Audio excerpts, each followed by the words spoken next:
There we go. Oh, there it is. I am here. I'm not just this black bag of books.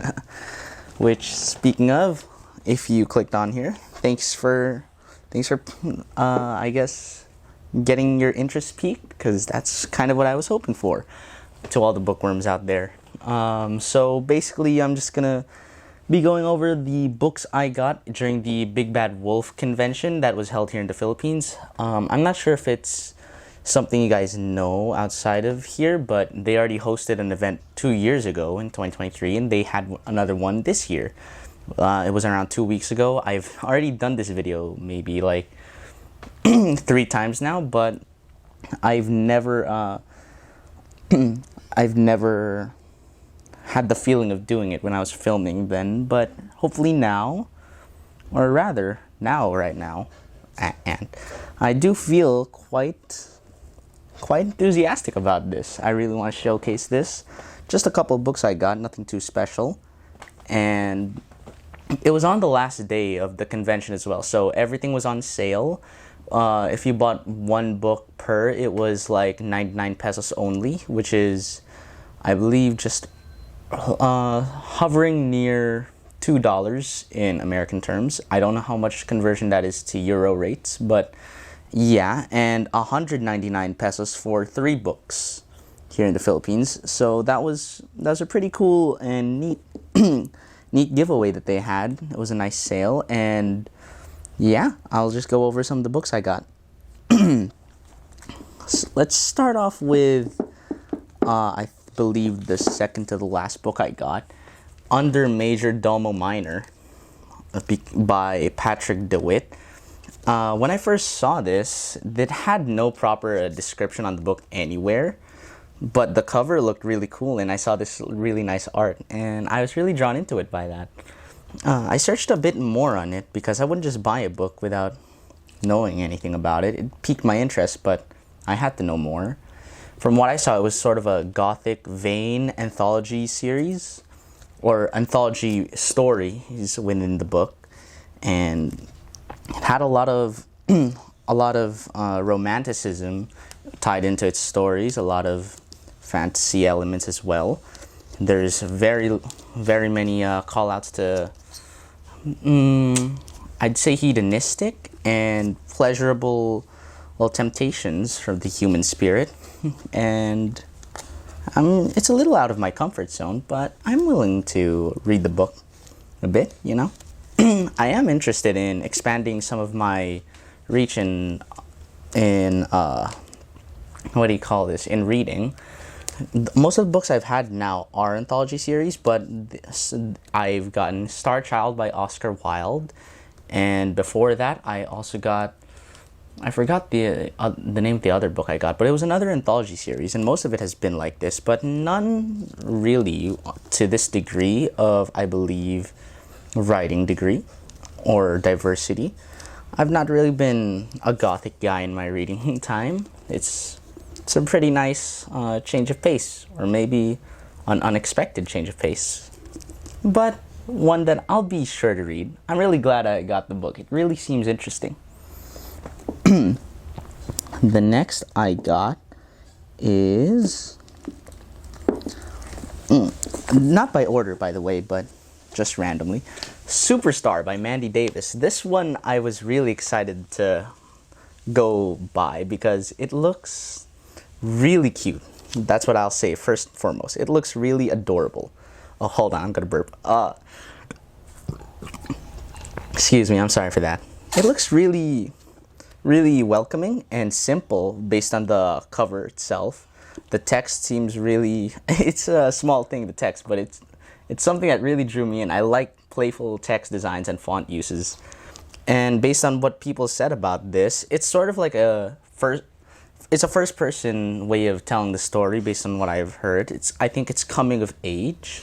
It deals with sort of being the odd one out, not through deficiencies, but perhaps over-efficiencies. Maybe a bit of misunderstanding on my part, but from how I understood it, we go through the lens of this guy, Lester, first-person view, as he tells the story on how he sort of not very efficient in terms of socializing, but very special.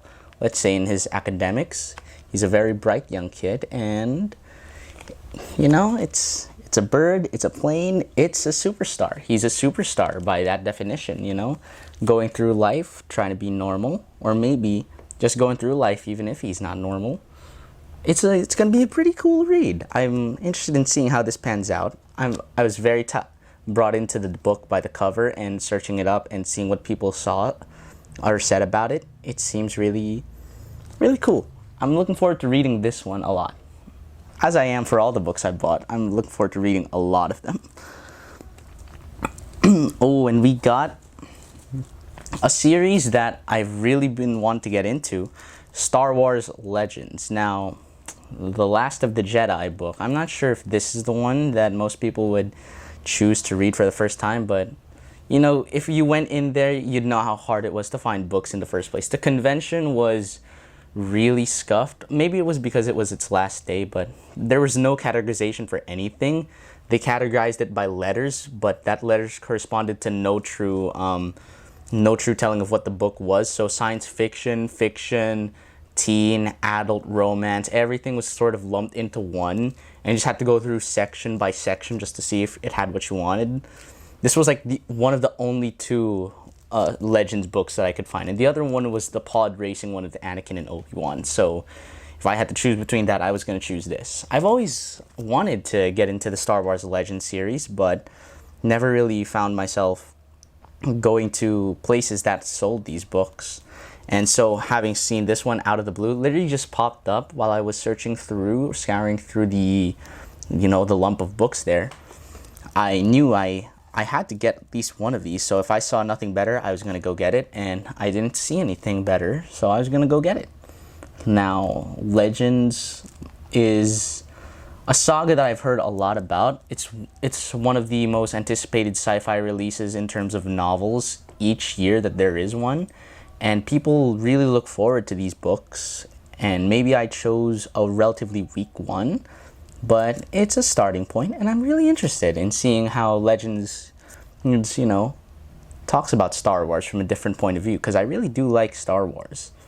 It's going to be an interesting read. I'm not too sure what to expect yet. I don't know if this is going to be a new perspective on the franchise, a new angle that I haven't been able to take the pleasure of seeing or reading or listening to in before.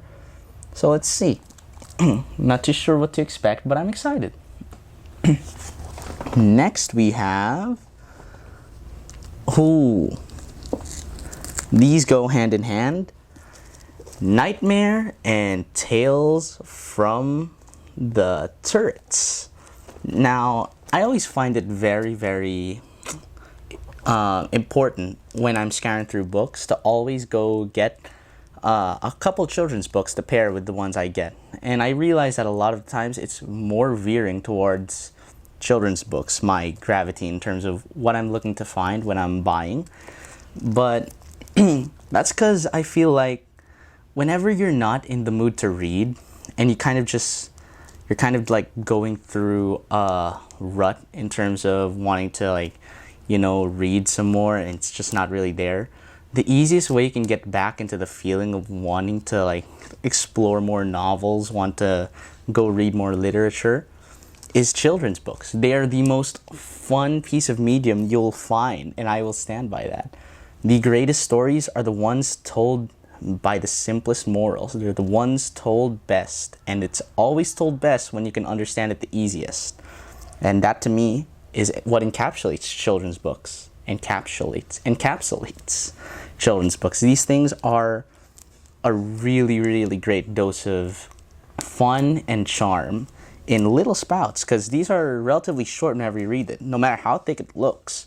You have to understand, most of these average how many lines per page? Probably 10 lines of text per page. So you'll probably be flying through this rather easily. It's always worthwhile to stick through and read children's books whenever you get the chance to, because they really are charming, fun pieces of adventures that you just don't want to miss out on. And whenever I get the chance to buy books, these things are always on the top of my list to go get. Although specifically these weren't, like when I was scouring through, I wasn't looking for Nightmare and Tales from the Turrets specifically. I just look for what children's books to get, and these ones stuck out to me.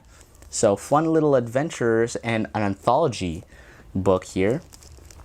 I'm excited to read them. Really excited, actually. Ooh, and yes, Get Fuzzy by Darby Conley. Dumbheart collection specifically. I think this was the one from 2011. He posted like, so the Get Fuzzy series has collections of the comic strips taken from newspapers ever since 1999. And I think the first one was The Dog Is Not a Toy. And ever since then, they've posted like 15 more maybe. Or maybe I'm overestimating. But Dumbheart is one of them, somewhere between 2008 2011. Oh, actually it says here 2009. So made in 2009, it's a compilation of the comic strips from 2005 until 2008. And yeah, it's been my go-to read every day since I got it. Of course, like, it's not the storytelling styles that all these other books have been in. It's comic strips after all, but I find comic strips to be probably my favorite piece of medium in terms of reading. I really love comic strips, not comics, but strips specifically, because they had to sort of condense their ideas into 4 panels and create something from that. And the ones that really stand test of time, like Get Fuzzy and all the other comic strips, they really do capture how much ideas, and bright ideas might I add, can be filled with fun to the brim in just 4 simple panels. It's always a blast when you're reading comic strips. Specifically, Dilbert, Calvin Hobbes, Peanuts, Crazy Cat, Mafalda, and a lot more. The one I've been reading online recently is, what was it? Cul-de-sac. I love that one. They're the best of the bunch. And when I was going into the convention, the book fest, I wasn't really thinking of much books to get. I didn't have a book in mind to get beforehand already, but I was really hoping to find a Calvin Hobbes collection as I was scouring through. I really thought to myself, it'd be really neat if... Oh, hold on, I'm gonna burp again. Excuse me, I'm sorry about that. I thought to myself while I was scouring through the books, it'd be really neat if I found a Calvin Hobbes collection here. I mean, obviously that was way easier said than done because, like I said, it was really scuffed, the book placements there and the categorizations. It was really tough to go and find one specific book. But I tried my best and I couldn't find a Calvin Hobbes book collection. And funnily enough, I didn't get this book until I was in line, like right near the end of the line. And and I wasn't supposed to get it, but then they told us, oh, you need one more book so we can add it to the discount tag, and you'll only have to pay below 1,000 pesos rather than have to add one more and pay over.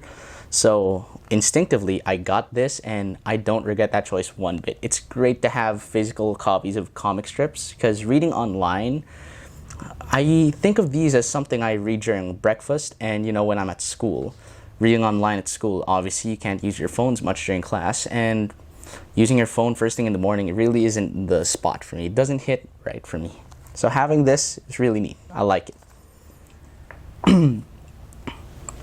Yeah, down to the last 2 books. Ooh, The Last While. This is a book that for the ages of 10 to 15, they said, or maybe 12 or older. I don't know. Something about that. It's for growing boys, let's just say. And I really was enticed by what I saw. The Last While by Pierce Torde. An adventure novel set in fantasy with sort of a chosen one script. I don't know. It wouldn't have caught my eye had it not been for the cover. The covers really speak 1,000 pictures to me. I really love the art. It looks really nice. And when I read through the back, this is the story of a boy named Kester. Extraordinary, but he doesn't know that yet. All he knows at this very moment is there's a flock of excited pigeons in his bedroom. They're talking to him, and that his life will never be quite the same again. So immediately from the get-go, I was absolutely enticed by this. It feels like such a simple story being told, but one that I feel like could leave such an emotional hook, you know, like something like The Little Prince. I feel like it could evoke the same feelings onto me that The Little Prince did, which I have a pop-up book of The Little Prince just sitting over there. I think you guys saw it in my last video talking about the NBA. And yeah, it seems really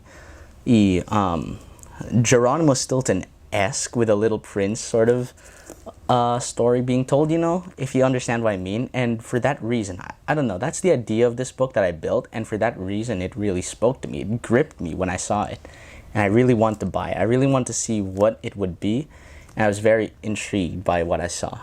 And for that reason, I got it, and I'm very excited to read it as well. That makes my 7th book. I got 8 books, and this is the last one. A Dragon's Guide to Making Your Human Smarter. The moment I saw this, I knew I wanted it. I don't know what it is specifically. This sort of feels like not even a coming of age. It's like it's like a book that details an episode in a long-running show. Like, this is just one teensy episode in this growing boy's life, but I feel like the moment I saw it, I wanted it. This could be something so special to me. I really do have a soft spot for simple stories, children's stories. I think this is a story for a little older people, but one that I feel like you read when you're a kid, you're enthralled. You read as a teenager, you're in awe, and you read as an adult, and you can't help but smile. Not because of memories, but because it's a nice story, you know? It's a story that I feel like can make anyone smile, and in that aspect, I really wanted it. And it says that he flies inside a classroom, he charms the Loch Ness Monster, and he duels with a jealous sorceress student. This has everything I want. I don't know, man. It strikes a chord within me, one that really hits home, hits the warmth of comfortability and familiarity, but in a sense of not deja vu, but a sense of something new that really strikes a chord with the things that I love, the things that really pique my interest. And in that aspect, I really wanted this book. I really wanted to buy it, and I'm so glad I got it. It's so, I don't know, it speaks to me. I love it. I already love it. I haven't even opened it yet. I haven't read it yet. But this one by far is the one I'm looking forward to the most in reading. I really want to read this. And, actually, yeah, like I said, that's my 8th book that I got. I only got 8. And that makes the last of them. So, just a quick run through once again. These two, going back. Then, of course, Nightmare, Tales from the Turrets, and Star Wars Legends. Love those books.